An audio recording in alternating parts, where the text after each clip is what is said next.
Episódio 43. Esse episódio mais que especial, tema recente, o programa Pró-Regularidade RPPS, instituído no dia 15 de outubro de 2025. Para falar desse tema, estou aqui com dois especialistas da Agenda Assessoria. Dr. Carlos Esteves é a terceira vez que está no programa. Ele esteve no episódio 2 e 3, lá no início do Agenda Cast, está retornando hoje, é uma satisfação para nós. E a doutora Ruth Cardoso, nossa coordenadora do jurídico da Agenda Assessoria. Bem-vindos ao Agenda Cast, Dr. Carlos, doutora Ruth. Quero deixar à vontade primeiro a doutora Ruth para as considerações iniciais e falar um pouquinho da sua trajetória na agenda para o nosso público te conhecer.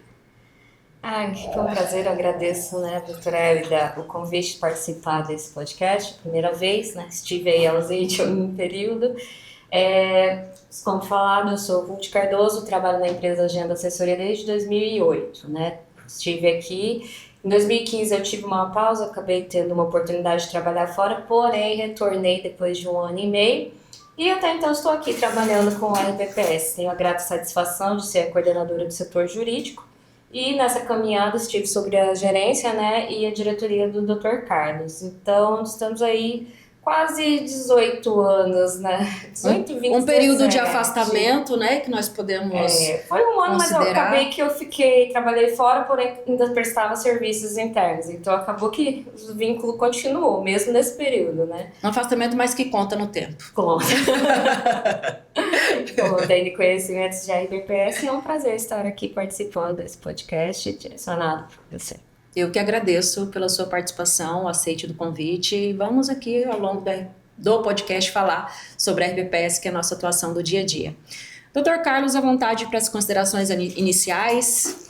Bom, agradecer por estar aqui mais uma vez para falar um tema muito relevante aí para os RPPS brasileiros, na verdade, há muito tempo esperado por conta da PEC 66, que foi transformado na emenda condicional 136, e aí a gente vai tentar passar um pouco do nosso conhecimento das tratativas que a empresa está fazendo em relação a esse programa de regularização previdenciária. Nós temos alguns RPPS aqui no estado de Mato Grosso que estavam numa situação bastante problemática a nível de recolhimento, e com certeza essa oportunidade vai ser única na vida desses RPPS. Aproveitando o gancho, o senhor já entrou no tema, gostaria que você colocasse na mesa, Dr. Carlos, o que é a emenda constitucional 136 de 2025, você falou um pouquinho já, versa sobre parcelamento de débitos e outros pontos.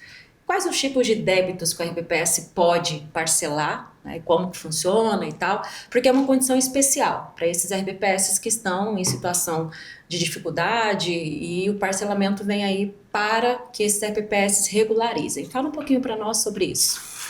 Pois bem, na verdade a emenda constitucional 136 ela trata de vários assuntos. Tem a parte que é direcionada aos precatórios, tem o fim do recolhimento do PASEP por parte dos RPPS, mas o tema central dela para os RPPS brasileiros é a possibilidade de parcelar os débitos em até 300 parcelas, ou seja, em até 25 anos. São os débitos oriundos de contribuição patronal, de contribuição do segurado, do servidor, de parcelamentos, de aportes financeiros,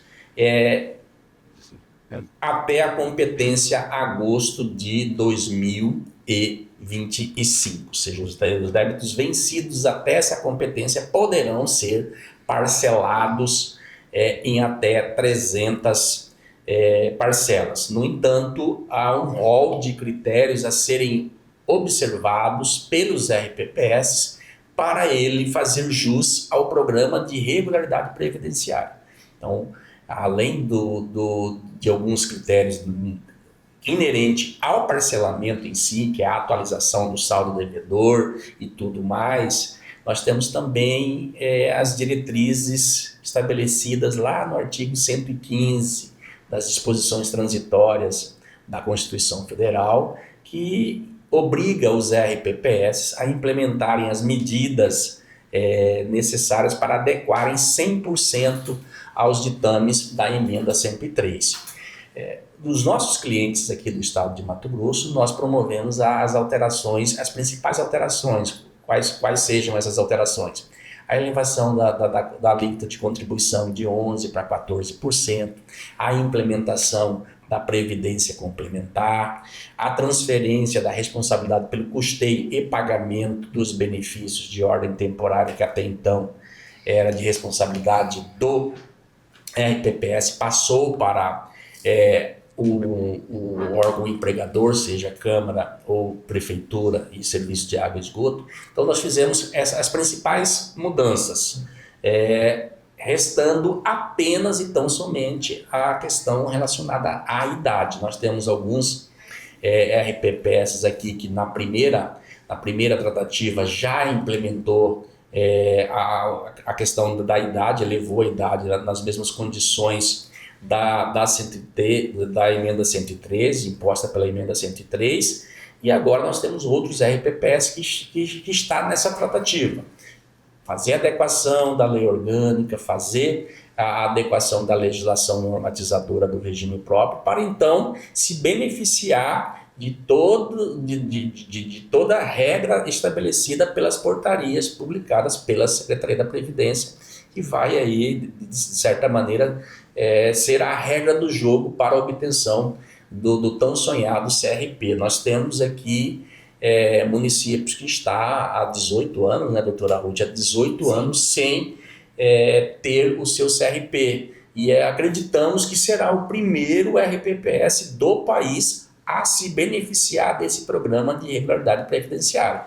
É muito interessante esclarecer que é algo singular na vida desses RPPS, nunca existiu algo dessa natureza, dessa envergadura, de modo que, para se beneficiar na plenitude de todos os critérios estabelecidos pelas portarias editadas, o RPPS precisa, além de elevar a idade mínima para se aposentar, as regras de cálculo do benefício, precisa estar em dia com as contribuições após agosto de 2025. Esse é o dever de casa na questão financeira para o RPPS obter o CRP, que a prefeitura esteja adimplente com as contribuições retida dos servidores, a patronal, os aportes porventura devidos. Então, esse é o requisito fundamental para o ente buscar a emissão do CRP, ainda considerado pela modalidade emergencial. A partir do momento que implementar todas as medidas saneadoras das irregularidades porventura existentes no CadPrev, a partir daí o município vai ter a emissão do CRP administrativo sem nenhuma condição emergencial.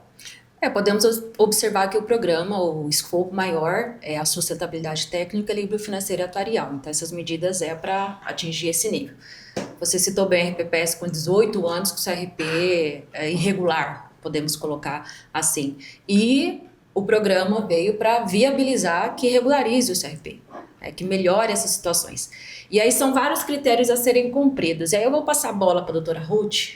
Quais são os requisitos que precisam ser cumpridos pela gestão, pelo RPPS, para ele ter acesso ao parcelamento nesses termos da Emenda Constitucional 136? Antes de responder isso, só queria fazer um adendo. É interessante a gente ver o aspecto da Emenda 133, aspecto 66.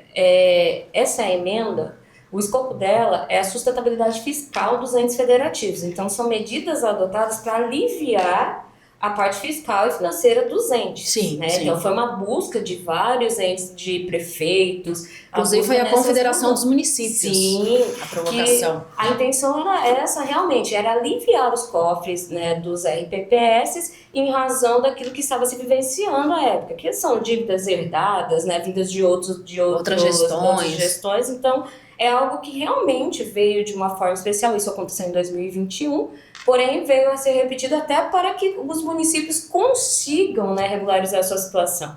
O PRP, ele veio no intuito até de poder, né, auxiliar a esses entes uma condição melhor de emitir, de conseguir regularizar a questão previdenciária.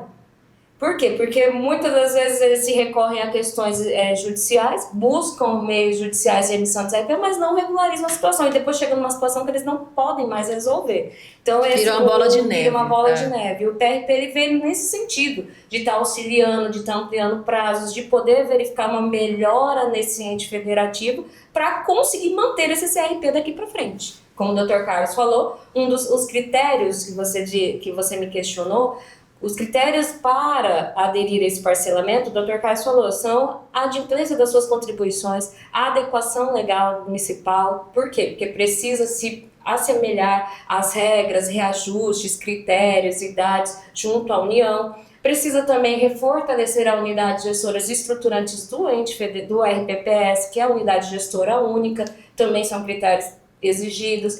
A adesão ao TRP, que é o que a gente também falou. Tem a questão da instituição do RPC e operacionalização desse RPC.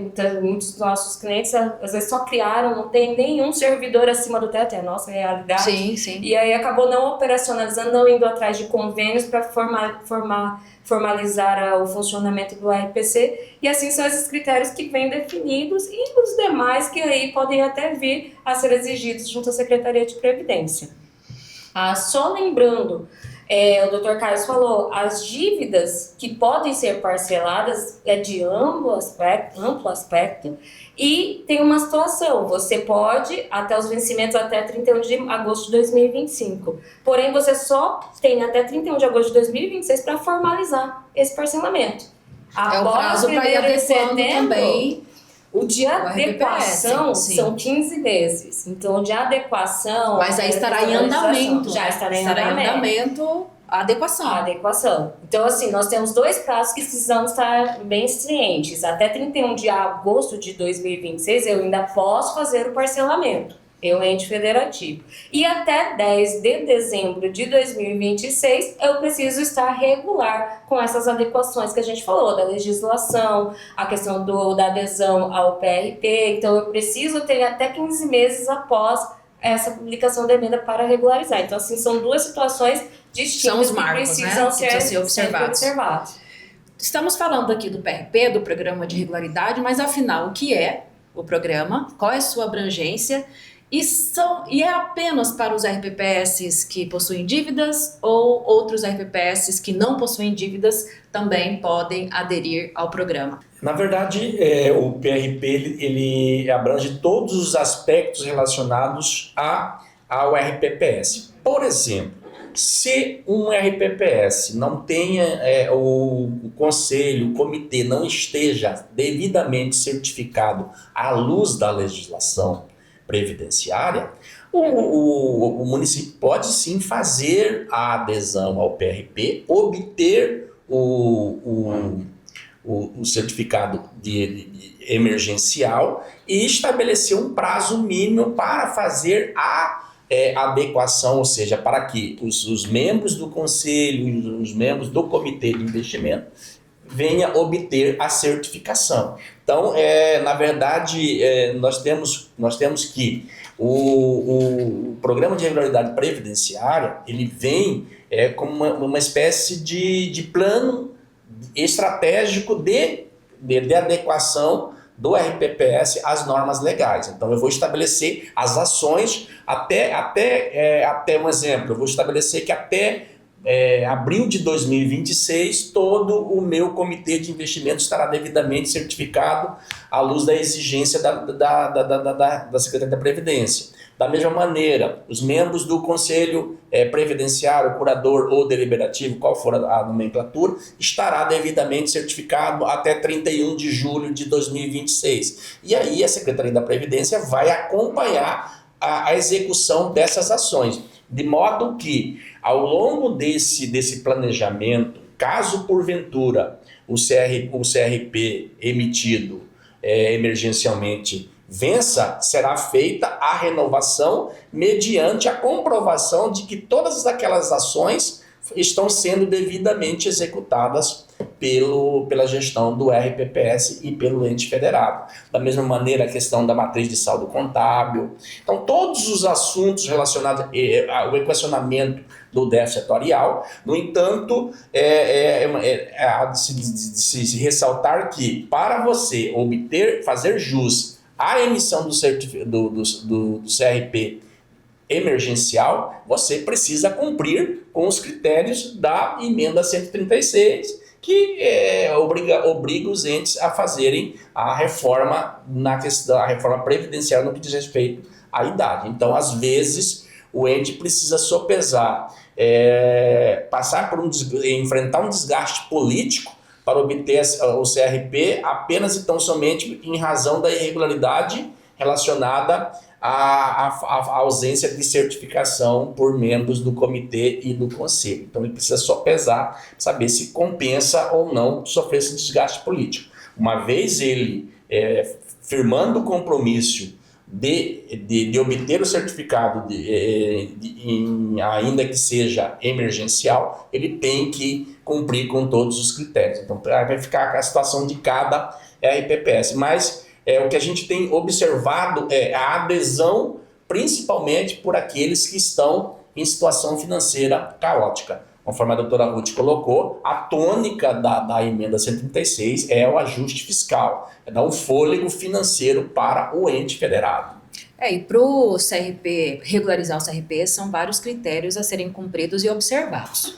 E aí o programa de regularização pode ser utilizado também para essa regularização. E como foi bem colocado, um plano de ação. Dentro desse plano de ação, a RPPS precisa colocar o passo a passo que ele vai fazer para regularizar e atingir essa data que você colocou, abril de 2026, por exemplo. E aí o Ministério vai acompanhar se aquelas atividades estão sendo executadas de acordo com o planejado. E aí, executando, é onde ele consegue a regularidade. E falando de CRP, para ficar bem claro para o nosso público, o CRP está suspenso do RPPS, ele não tem um CRP administrativo. Ainda assim, ele consegue o parcelamento? Sim, é o que nós estamos tentando nos nossos clientes, é a grande maioria. Esse parcelamento pela emenda 136, ele veio realmente para tentar trazer esses municípios nessa situação e tentar acompanhar. O programa, ele vem a crescer essa necessidade do acompanhamento mais próximo, tanto que eu até fazendo alguns estudos, até acompanhando algumas manifestações, o programa PRP ele permitiu que houvesse redução dos critérios exigíveis para o CRP. Porque o PRP, esse programa de regularidade previdenciária, ele tem como plano de fundo a decisão do STF que considerou constitucional a emissão do CRP.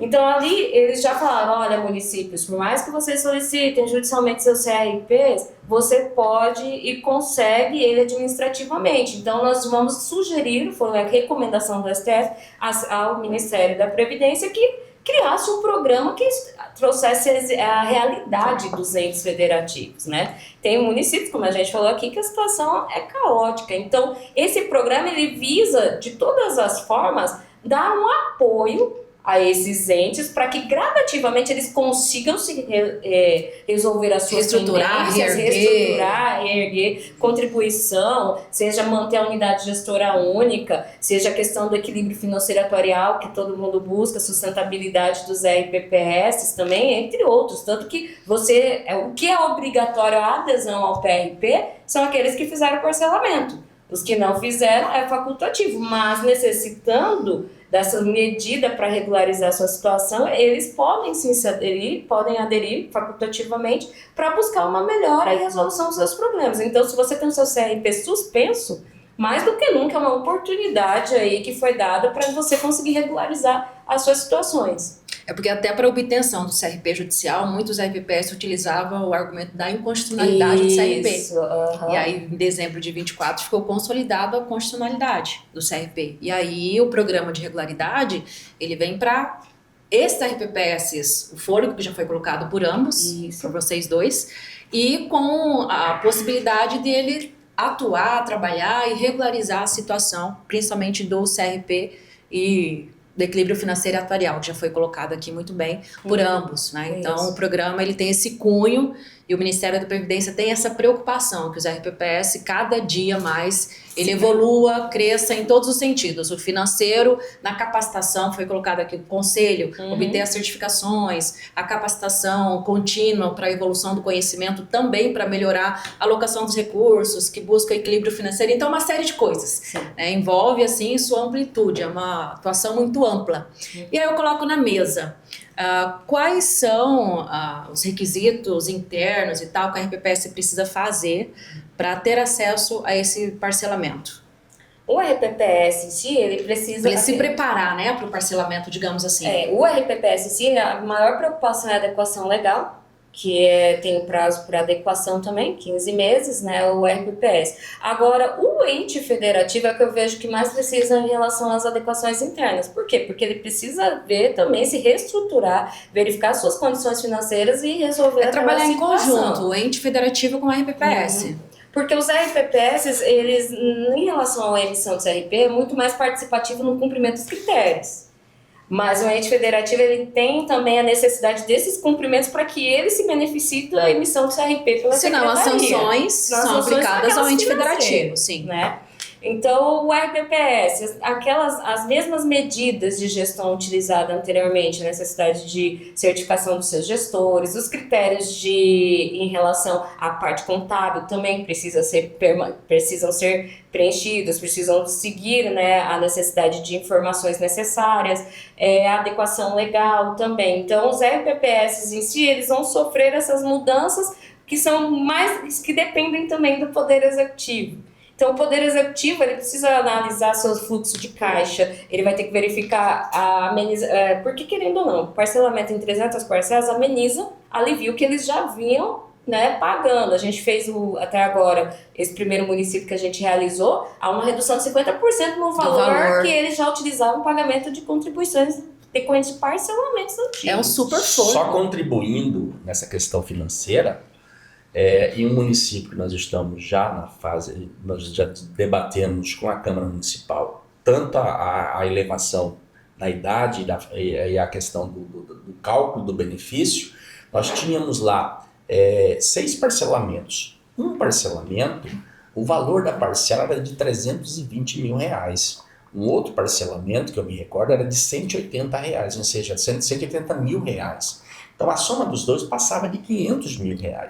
E esse RPPS, por quê? Porque eram parcelamentos convencionais, no máximo 60 parcelas. Aí pesava o valor da parcela. Nesse RPPS, a conta que nós fizemos vai dar aí 300 parcelas de aproximadamente 98 mil reais. Reduziu o valor da parcela? Reduziu, ou seja, de 500 mil em 2 parcelamentos para 98 mil. Então, financeiramente falando, é um fôlego significativo para as finanças de qualquer ente.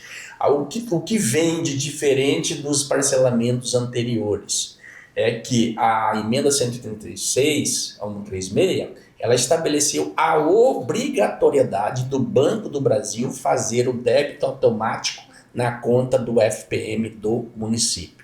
Até então, existia apenas uma autorização que o prefeito otorgava ao banco para ele fazer a retenção. Mas essa autorização, ela poderia ser... Pode ser realizada ou não. Ou não. Não era uma faculdade que o banco tinha de executar ou não.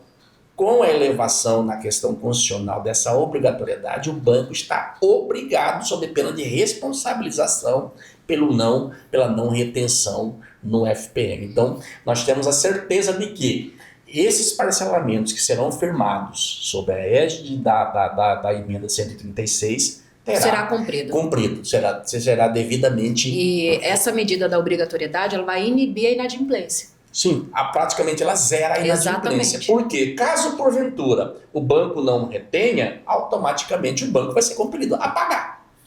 A responsabilidade que era da prefeitura passa a ser do banco. E com certeza o banco não conhece essa responsabilidade para ele. Então, fica ali retendo e garante o pagamento. A questão toda do CRP, na verdade, o CRP ele foi um marco na gestão dos RPPS. Eu me recordo, eu iniciei em 99, lá nós tínhamos a primeira portaria, que hoje é 1467, nós tínhamos a 4992. A primeira resolução do Conselho Monetário, que hoje é 4963, foi a 2652 de 1999. O CRP ele veio em abril de 2001, através do decreto 3788. Foi um marco na gestão dos RPPS. O estado de Mato Grosso é o estado com o menor número de ações judiciais para obtenção do CRP.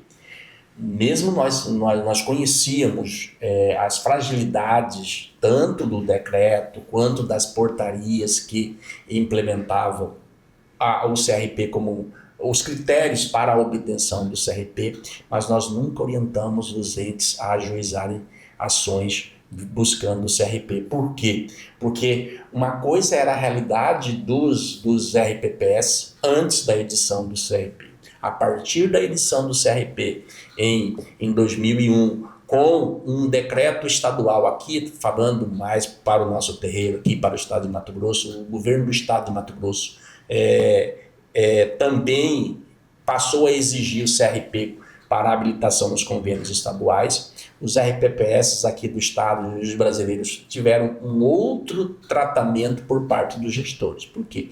Nós sabemos que hoje as receitas correntes dos RPP, dos municípios, mal é suficiente para cumprir com as obrigações do dia a dia de um município. Então eles necessitam de recursos, de convênios, de emendas parlamentares para fazer as grandes realizações na vida do seu RPP, do seu município, melhor dizendo.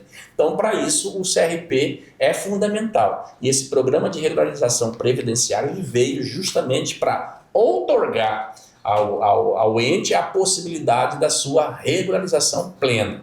E é também um instrumento de defesa do próprio Ministério da Previdência. Caso ajuizem qualquer tipo de ação questionando a constitucionalidade que deixou de ter questionamento através da decisão do STF, mas o Ministério vai usar, ou seja, eu estou lhe outorgando a oportunidade de regularizar sem ter que questionar nada. Basta você se comprometer a fazer as coisas corretamente.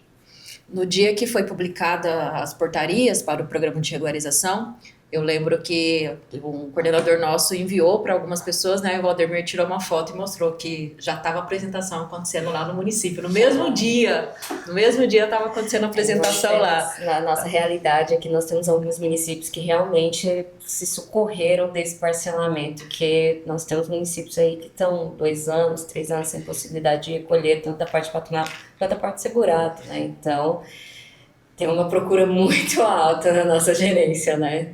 Mas não são a maioria. Não são a maioria. Tem uma quantidade. Nós temos 4 aqui no estado com um problema de recolhimento.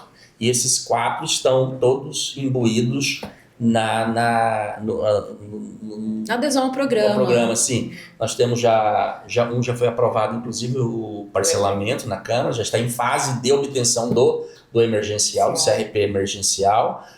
Os outros 2 também já estão na Câmara. Nós já tivemos audiência pública, deve aprovar por agora. O outro foi remetido essa semana e o 4º vai na semana que vem para o Legislativo. Então, até o final do ano, acredito eu que todos esses RPPS estarão com seu CRP emergencial. O interessante é que nós estamos trazendo aqui exemplos práticos de RPPS que já fizeram adesão, já estão em fase de obtenção de CRP emergencial, já iniciando aí a prática do parcelamento. Isso é muito bacana, né? Colocar aqui no nosso público que já tem, é uma realidade que está acontecendo na prática com os nossos clientes.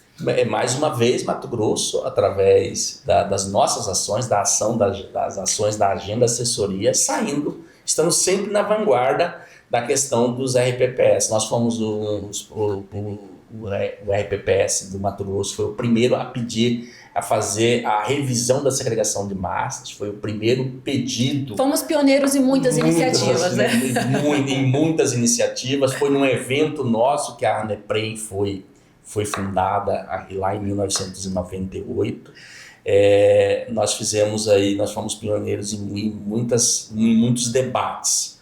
E é o único estado que tem um consórcio que está consolidado, vai completar 10 anos de existência em 2026, e aí, ou seja, a gente, o Mato Grosso tem mostrado ao mercado de RPPS, e a agenda assessoria tem uma participação efetiva em toda essa qualidade técnica aqui no estado. Nós estamos há 31 anos cuidando e zelando pela gestão dos RPPS brasileiros. Excelente! E já caminhando para o fim do nosso podcast, é um tema muito bom de se falar, teria ainda mais coisas para colocar na mesa, mas podemos fazer um outro episódio também, detalhando um pouco mais a respeito do tema. Nossa pergunta final em relação ao tema quais seriam as recomendações para o RPPS fazer adesão ao programa e como fazer a adesão? O primeiro passo, né, como o Dr. Carlos falou, o parcelamento ele é obrigatório a adesão ao PRP. Se for por essa situação, que é o que a gente tem de experiência aqui, tem que ser buscado o termo, né, realização, assinatura do termo de adesão ao programa de pró-regularidade previdenciária, o acesso ao sistema, né, da secretaria, já tem o termo, inclusive eles emitem o termo. Antes disso vai ter o passo a passo, você tem que ter os dados do responsável, tem o dado do prefeito, o dado do gestor do RPPS, por que você está tirando, por que você está aderindo a esse PRP. Então tem lá aquilo que a gente acabou de falar, a questão do parcelamento estrutural, alteração da legislação, unidade gestora única, e aí você vai preenchendo passo a passo, até que conclui e você emite esse documento e é encaminhado via GESCOM pelo SEI. SEI é o Sistema de Informação, né, da Secretaria. Então, há o protocolo, onde você, paralelo a isso, preenche as informações de DIPR, demonstrativo de informações previdenciárias, e você já cadastra via GESCOM a legislação que você está tratando, né. E as demais documentações, se não for caso de parcelamento, tem as demais documentações que eles vão exigir. Então, aí você, paralelo à adesão ao PRP, você também já envia as informações com relação ao que você necessita. No caso, que a gente está correndo atrás, é do parcelamento. Posterior a isso, essa adesão pode ser deferida ou indeferida. Deferido, você já tem aí a possibilidade de fase inicial, que é a fase geral do PRP. Após essa data, são 6 meses, né, de duração, podendo ser prorrogado, você vai passando pelas fases que o PRP exige, específica, intermediária, até chegar à manutenção. Na fase geral já é possível o protocolo do pedido, né, do CRP emergencial, que também segue esse mesmo procedimento, as documentações, o link lá no site da secretaria, onde você vai requerer. E você protocola e junta nesse processo SEI que você já gerou aí, o número de protocolo. E todas as informações referentes a esse programa, elas são registradas nesse processo. Nesse processo ele vai estar lá se a secretaria, através dos seus técnicos, pedir uma informação a mais, se juntar um CRP vencido, todas as documentações que precisam na composição ou que forem utilizados, requerimento, protocolo, são juntados nesse processo que quem tem acesso tem a possibilidade de visualização das informações. E o acompanhamento do Ministério da Previdência para saber se o RPPS está cumprindo com o que foi estabelecido também será via sistema? Via sistema. Via o processo, via esse processo. Então, o RPPS está cumprindo, ele vai anexando as evidências ali do cumprimento das atividades. Isso, aí na fase, né, posterior tem a fase geral, depois nós temos a fase, se eu não me engano, a fase específica, onde você vai poder protocolar o seu plano de ação, nas medidas que a fase geral você já preencheu aquelas medidas necessárias, aí você vai para a fase específica, que são as outras que a gente fala que é de menor complexidade, como foi citado aqui, a questão de certificação, correção de documentos contábeis. Então, aí essa vai passar para a fase específica, até que ela vai chegar na fase de monitoramento, onde você, nesse período, você pode, cada vez, solicitando a emissão do CRP. E até que, quando verificada essa costumeira, né, mudança de posicionamento, conseguir o CRP em dias, conseguir manter, né, a quitação dos valores devidos, cumprir todos os critérios, aí a Secretaria de Previdência ela vem com essa fase de monitoramento, onde ela vai acompanhar, né, a execução, mas um pouquinho já vendo, né, o município caminhar com as próprias pernas, né? Mas ela vai estar ali monitorando e verificando se estão sendo cumpridos. A ideia é trazer, sim, né, agora não só do RPPS, mas do ente também, uma questão previdenciária, uma escola previdenciária, para que ele venha também se preocupar com essa situação, para que não deixe o município voltar A própria educação àquela previdenciária situação. para não voltar ao status quo, né? Isso. Vamos para o quadro Agenda Coffee. Dr. Carlos, digamos que você marcou uma agenda para tomar um café com alguém e debater algum tema de RPPS. Quem você convidaria para esse café e que tema você gostaria de debater? O representante legal da Secretaria da Previdência, do Ministério da Previdência. Gostaria principalmente de debater o tema relacionado às tomadas de decisões que são transformadas em atos normativos que vai regulamentar a vida de muitos RPPS. Nós temos RPPS de grande porte, médio porte, que é mais fácil de você implementar algumas medidas. Nós já temos a maioria dos 2.150 RPPS. Arredondando isso, sim. São menores, são pequenos. E algumas decisões impactam principalmente esses pequenos. Por quê? Porque os grandes é mais fácil de você tratar determinados assuntos, principalmente a capacitação dos conselhos. É mais fácil, você tem pessoas qualificadas para exercer funções junto aos conselhos. Já nos RPPS menores, você tem que, literalmente, perdão da expressão, laçar os pegar membros no laço, exatamente. no laço para trazer, para compor os comitês e os conselhos. Então, eu gostaria de tomar um café com os representantes. Esse foi um exemplo, né, Esteves? Mas acho que tem vários outros pontos que seria interessante olhar essa diversidade do nosso país a nível de RPPS, dimensão, tamanho, estrutura, tudo é relevante para algumas implementações que são colocadas que esse RPPS não tem condições, muitas vezes, de cumprir, de atender essas exigências que são ali debatidas e as decisões tomadas. Muito bem, doutor Carlos, acredito que seria uma provocação relevante, pensando em todos os âmbitos do RPPS, de pequeno, médio e grande porte, para atender todos eles. Né? Muito legal. Doutora Ruth, e você? Uma agenda, coffee com alguém para debater um assunto, de preferência polêmico. Quem seria, você sentaria para debater esse assunto? Ah, não é o Vini Júnior. Não é o Vini Júnior? Não. Porque RPPS também não seria.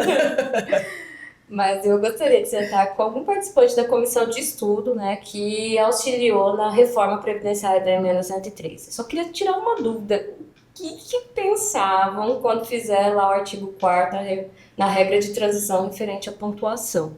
Porque eu não consigo ainda entender por que na da pontuação eu consigo calcular o benefício de uma forma e na de pedágio eu calculo com outra, sendo que são pessoas do mesmo núcleo de posse, mesmo núcleo de cálculo do benefício. Eu não consigo ainda assimilar isso. Eu tenho curiosidade também de saber como foi o debate, como foi os exemplos que eles colocaram na mesa. Quando chegou, exato. Eu não consigo entender qual que é a lógica utilizada. Eu participaria desse coffee com você para entender esses pontos também. Acho que é relevante aí para o nosso nicho de atuação. Gratidão, Dr. Carlos, doutora Ruth, vocês abrilhantaram o nosso Agenda Cast, um tema assim de extrema relevante, atual, com exemplos práticos. Fico muito feliz com esse episódio. Agradeço de coração a participação de vocês. Deixa à vontade também para os seus agradecimentos finais. Eu que agradeço por estar aqui mais uma vez, trazendo um pouco do nosso conhecimento, e esperamos voltar mais vezes e dar já está convidado, já está convidada. Quem pediu o convite foi só o Dr. Carlos. Ah, a doutora Ruth, ela veio ex officio. Compre assim. Agradeço o convite também. E é muito bom estar debatendo o assunto com os colegas de trabalho e desejo aí felicidade a todos. Gratidão a você que esteve conosco até o final do episódio. Se você ainda não segue a Agenda Assessoria nas redes sociais, siga-nos no Instagram, Spotify, Facebook, LinkedIn. Estamos nas redes movimentando com o conteúdo, com o conhecimento para os RPPS. Para nós, o ideal e a satisfação é conectar com vocês. Muito obrigada e até a próxima.